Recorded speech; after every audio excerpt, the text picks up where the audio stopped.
Quelle est la différence entre un réservoir ordinaire et un réservoir haute pression? Quels sont les inconvénients d'un réservoir ordinaire pour les automobilistes et l'environnement?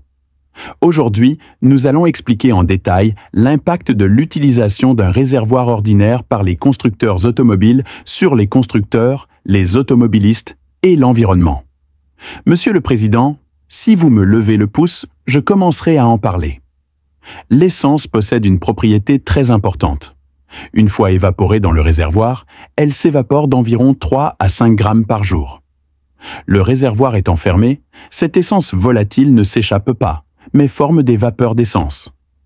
Pour stocker et utiliser ces vapeurs d'essence, un système de charbon actif est utilisé. Un tube pénétrant dans le réservoir conduit ces vapeurs d'essence vers le charbon actif.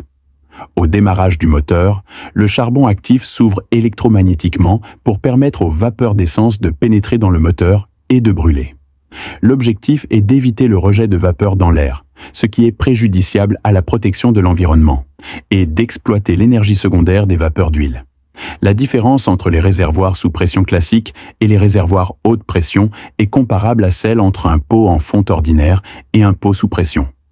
La pression maximale de conception des réservoirs sous pression classique ne dépasse généralement pas 5000 pascals, tandis que les réservoirs haute pression peuvent supporter 30 à 35 000 pascals.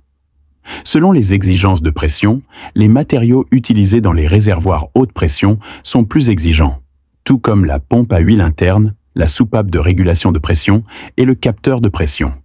Les coûts de production étant plus élevés, les véhicules utilisent des réservoirs sous pression classique pour réduire leurs coûts.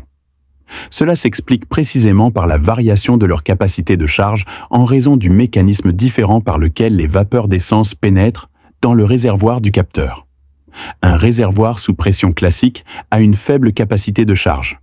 La canalisation menant au réservoir de charbon actif est donc débloquée et le réservoir d'huile doit être vidé en permanence.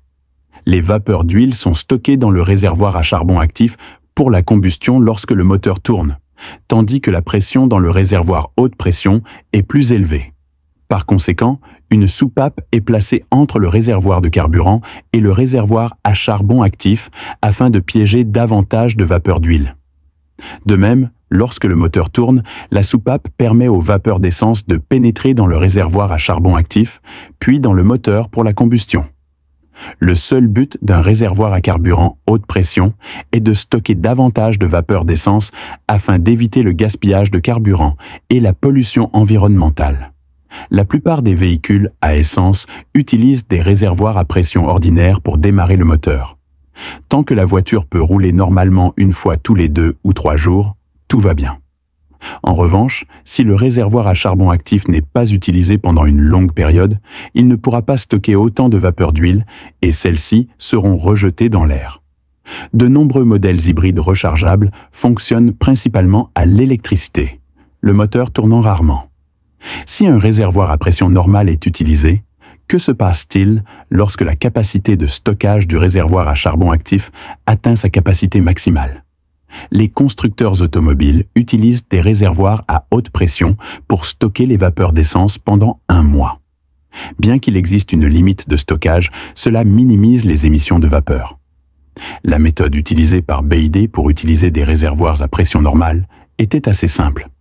En général, les modèles électriques démarraient le moteur tous les 6 jours, au milieu de la nuit, pendant environ 5 minutes, brûlant les vapeurs d'essence stockées dans le filtre à charbon actif pour la recharger. Inaperçu, cela permettait de produire de l'électricité à partir de l'huile.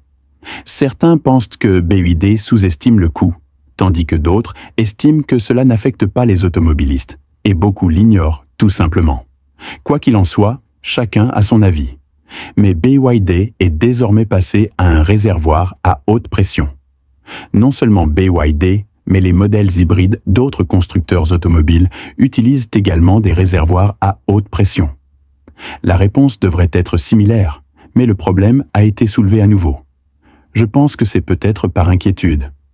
Après tout, qui ne serait pas déconcerté par cette liste?